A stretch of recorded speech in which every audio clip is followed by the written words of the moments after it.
Pilotu fark edemiyoruz. Tamam. Yavaş yavaş düşünün. Ayarı görelim. Yavaş yavaş. Set point sorar mısın? Görüyorum onu. Kemal abi set point'ini söyler misin?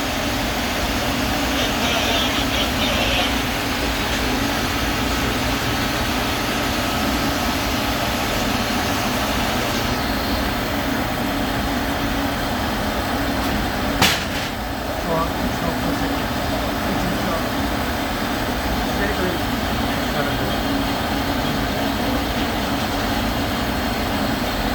Kemal abi alarm geldi mi?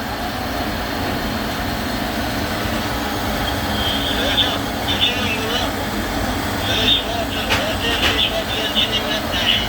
Evet. Anlaşıldı abi. Alarm geldi mi bundan?